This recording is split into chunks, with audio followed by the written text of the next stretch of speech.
먼저 합니다. 태권도는 한국의 대표적인 무술입니다. 여기에 대해서 이견을 가지시는 분이 없죠. 그런데 제가 그동안 쭉 세계 각국의 무술들을 접하고 공부해 보니까 아시아, 유라시아 대륙의 무술은 크게 두 가지로 나눌 수가 있었습니다. 북방 유술 벨트와 남쪽의 타격기 벨트 두 가지로 그룹핑을 할 수가 있었어요. 실제 북방 초원지대는 유술 벨트 지역으로서 대부분의 지역이 레슬링과 씨름이 퍼져 있습니다.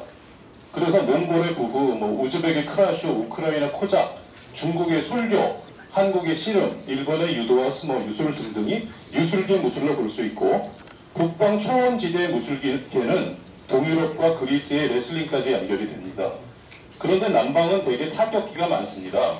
인도의 칼라리파야투나 미얀마, 타이, 베트남의 비엣보다오, 크메르 무술 이런 것들이 대부분 타격을 주로 합니다. 왜 그러냐 하면 북방에서 주로 유목민족이 많아요. 그러다 보니까 가축을 제압하면서 관절기가 발달했다고 보는 연구가 있고요. 또 하나는 춥습니다. 두꺼운 가죽 옷을 입기 때문에 웬만큼 때려서는 아프지가 않아요. 그래서 쓰러뜨리고 꺾고 조르는 기술이 발달하게 된 것입니다. 몽골의 옷을 한번 보세요. 좀 맞으면 아프겠습니까? 근데 그와는 반대로 남방에서는 왜 타격기가 발달했느냐? 비가 많이 오고 습합니다. 그 다음에 수로가 많고 배가 많아요. 그러다 보니 사람들이 이렇게 지내요. 여름에 우통을 벗고 삽니다. 만져보면 온몸이 땀투성이에요. 유도나 이런 기술로 잡을 수가 없습니다. 이럴 땐 하체를 봉하고 주먹으로 때리는 수밖에 없어요. 데이트할 때도 이게 우통 벗고 합니다. 여기가 중국 광동성입니다. 지금도 가시면 광동성 시골이나 지방 소도시에서 얼마든지 볼 수 있는 일반적인 풍경입니다. 저도 현지에 가보고 나서 왜 여기서 타격기가 발달했는가를 바로 알 수가 있었습니다. 중국 무술을 보자면 크게 북파와 남파로 나누는데, 북파는 우리가 알고 있는 외곽과 내곽과 나눠지죠. 소림, 당남, 팔극, 당퇴 이런 것들이 있고, 내곽권이라고 하는 태극형이 8개장이 있습니다. 그런데 북파 무술의 특징은, 중국의 북파 무술은 유술기와 타격기가 합쳐져 있는 형태입니다. 스탠딩 유술기, 스탠딩 타격기가 합쳐져 있어요. 그라운드 기술은 없습니다. 근데 남파 무술은 대부분 타격기예요. 이 남파 무술 5가지를 우리가 남파 5권이라고 하죠. 영춘, 백합, 칠이불각권, 홍각권, 오조권입니다. 그런데 여기서 백합권이 바로 오키나와에 전해진 무술의 뿌리가 됩니다.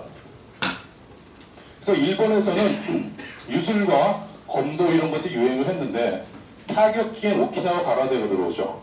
원래 오키나와 가라데는 일본 무술이 아니었습니다. 그러니까 일본에는 타격기 무술이 거의 없었다고 봐도 됩니다. 그러다 기친훈하고시에 의해서 일본 본토에 상륙하면서 기친훈하고시를 비롯한 가라데 무술가들에게 무술을 배운 사람들이 한국으로 들어오게 되죠. 제가 분류하는 무술의 유전자 요인이라는 게 있어요. 아무리 기술이 변화해도 바뀌지 않는 몇 가지 뿌리가 되는 유전자가 있는데, 첫 번째 그것은 기본 자세입니다. 서기, 기압과 발성이 있느냐 없느냐, 스탠스, 보법 이런 것들을 무술의 유전자 요인이라고 저는 생각을 합니다. 그런데 태권도에 각인되어 있는 근본 유전자는 기본 자세와 서기를 볼 때 주춤서기, 앞고기, 범서기 등등이 있습니다. 이런 자세들은 태권이나 유도나 이런 데서는 존재하지 않죠. 또 기압과 발성의 문제인데 태권도는 반드시 기압이 존재합니다. 힘을 쓸 때 우리가 기압을 지르죠. 무술은 기압을 지르는 것이 당연하다고 생각하시는 분들이 많은데 실제로 그렇지 않습니다. 소리 지르지 않는 무술도 많아요. 대표적으로 중국의 북방 권법들은 소리내지 않습니다. 우리가 알고 있는 남파의 특징입니다. 또 스탠스는 장교대마, 단교대마, 넓게 서느냐 좁게 서느냐, 이것이 태권도에는 둘 다 존재합니다. 보법도 가라데와 북방 권법의 보법이 혼재하죠. 기본 기술도 마찬가지입니다. 그럼 태권도는 도대체 어떤 무술이냐? 북방계 기술이 대세이고 남방계 타격기 무술이 대세인데 오키나와 가라데는 남방 타격기의 한 부분입니다. 태권도는 가라데의 힘의 원리를 차용했어요. 또 태권도는 한반도에 들어와서 북방계 무술의 신법과 보법을 채용해서 발전하게 됩니다. 여기서 바로 오키나와 가라데와 중국 북쪽의 무술이 합쳐지고는 가라데와 중국 무술이 합쳐져서 해방 이후에 한반도에서 독자적으로 발전한 한국의 현대 무술이자 스포츠입니다. 현대 무술은 기술과 기술을 교육시키는 체계, 즉 조직이 필요하고요. 따라서 현대에서 무술이 전쟁 기술이 될 수 없기 때문에 재미와 경쟁을 목적으로 하는 스포츠의 영역으로 편입됐습니다. 태권도는 초창기부터 단급제도, 협회, 도장 시스템, 전문화된 사범 이런 구성이 필수 요건이었습니다. 이것은 바로 태권도와 무술에 대한 제도주의적 시각이라고 볼 수가 있고 태권도가 발전하게 된 근본 원인이기도 합니다. 그러면 태권도와 태견을 한번 봅시다. 태견은 저는 유술이라고 생각합니다. 유술의 근본 원리는 기울이기있죠. 중심을 허물어 상대를 넘어뜨리는 것입니다. 그런데 태견과 태권도 사이에는 그 연결 고리가 없어요. 태견은 무술 스타일의 민속놀이이고 서울 지역에서만 발견되는 현상입니다. 서울 말고 다른 데선 태견이 거의 발견되지 않습니다. 태권도는 그래도 태견과 아무 관계가 없고요. 결정적인 증거로 북한에는 태견이 없습니다. 태권도는 일제강점기에 유입된 오키나와 가라데가 중국 북방권법의 일부 기술과 혼합되어 해방 이후에 한반도에서 독자 발전한 대표적인 한국 무술이자 현대 스포츠라고 저는 정의합니다. 그리고 태권도에서 연구에 대한 재론을 좀 하고 싶습니다. 역사에는 연속과 단절이 있어요. 한국 통사에서조차도 목차에서 시대별 왕조별로 구분을 하여 연구를 합니다.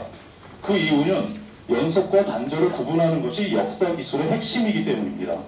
한국사 연구도 고려사, 조선사 나눠지죠. 한국사, 즉 한국 민족사와 대한민국사는 다른 것입니다.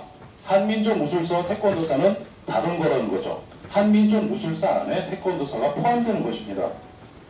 태권도사는 따라서 해방 이후 대한민국 시기부터 연구하는 것이 옳습니다.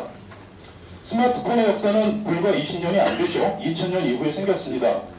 그런데 스마트폰 역사를 연구하면서 봉화나 파발이 스마트폰의 초기 역사를 본다면 그것은 통신의 역사와 스마트폰의 역사를 혼동하는 것이 될 것입니다.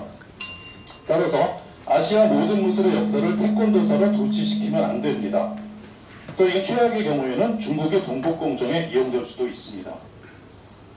자, 결론. 태권도는 단군 이래 최고의 한류 상품이자 대표 무술입니다. 저는 자랑스럽게 생각합니다. 수고하셨습니다. 감사합니다.